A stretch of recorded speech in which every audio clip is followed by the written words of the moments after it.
ABC News royal contributor Imogen Lloyd Webber joins me now for more on this. Imogen, all Britons are being called to swear allegiance to the king and his successors during this coronation, and some critics are calling that offensive and tone-deaf. What do you make of that? Yeah, so as James mentioned in his piece, this is actually supposed to be an update to be more modern and replaces the traditional homage of peers. The homage of the people is giving the public an active role in the ceremony for the first time. So it was meant to be a good thing, right? Now, here's the interesting thing. The text now reads, "All who so desire to swear allegiance."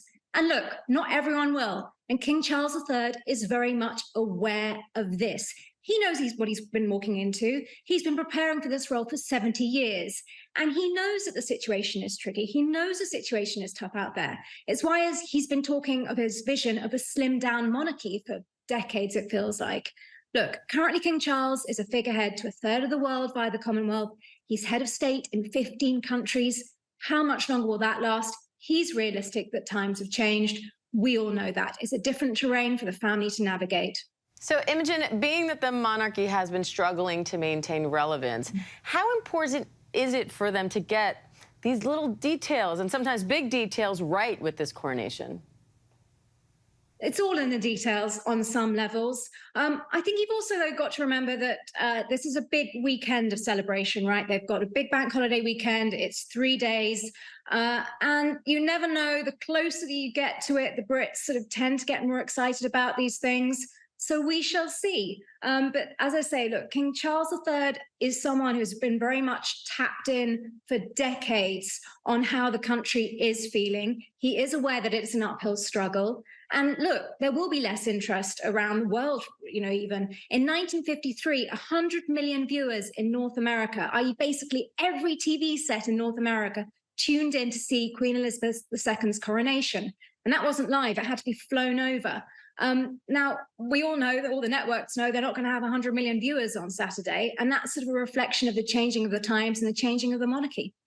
And I want to bring in foreign correspondent Maggie Rulli, who's there in front of Caernarfon Castle, where King Charles officially took his role as Prince of Wales 20 years ago. Maggie, what's it like there now ahead of this coronation?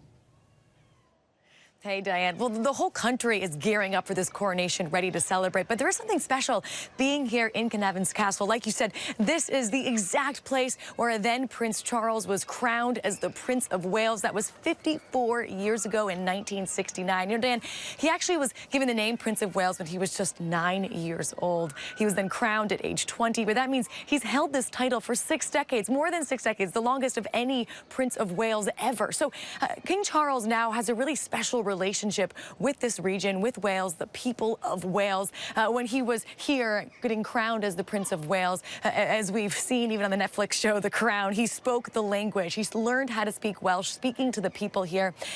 And it meant a lot, not only to the people here in Wales, but across the country, that he took his role as Prince of Wales so seriously. And it's something that he's now passed on to his son, Prince William, who was said to be the new Prince of Wales as well. So it's something that stays in the family. But I have to say, Diane, being here at this castle in Wales, it's something special knowing that their former Prince of Wales, Charles, is now king and going to be crowned on Saturday. In some ways, the coronation here, getting him ready for the coronation on Saturday.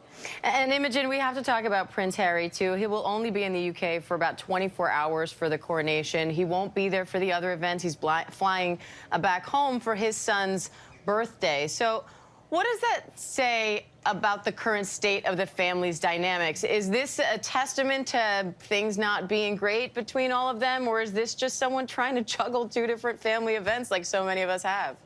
Oh, Diane, I think it's more positive than it could have been. Harry will be there for his dad, and then he's flying home to be a dad. I do think if he was there longer, then there'd have been speculation about the balcony, awkward conversations with family members after Spare his book, and then there's obviously the threatened updates to Spare. But look, as you sort of mentioned, families are complicated, and that's one of the reasons why people remain interested in the royal family. They are a family, so they're relatable, but they're also historically consequential. So I don't know, the upmarket Kardashians, if you were. I mean, granted, for most of us, the conflicting events don't involve a coronation usually, but, details. Yeah. Maggie, the last British coronation was in 1953. So for most of the world, this will be our first time seeing something like this. What are people there telling you ahead of this?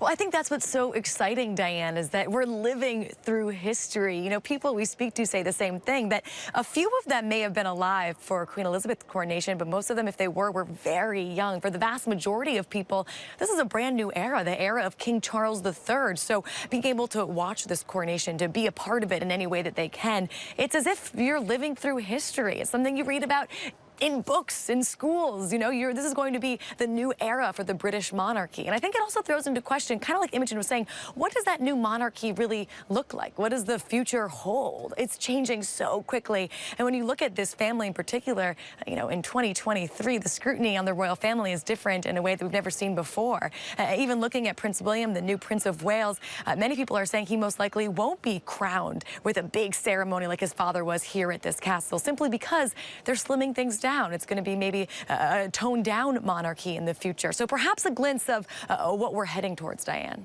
All right, Maggie Rulli, Imogen Lloyd Webber, thank you both. Hi, everyone. George Stephanopoulos here. Thanks for checking out the ABC News YouTube channel. If you'd like to get more videos, show highlights, and watch live event coverage, click on the right over here to subscribe to our channel. And don't forget to download the ABC News app for breaking news alerts. Thanks for watching.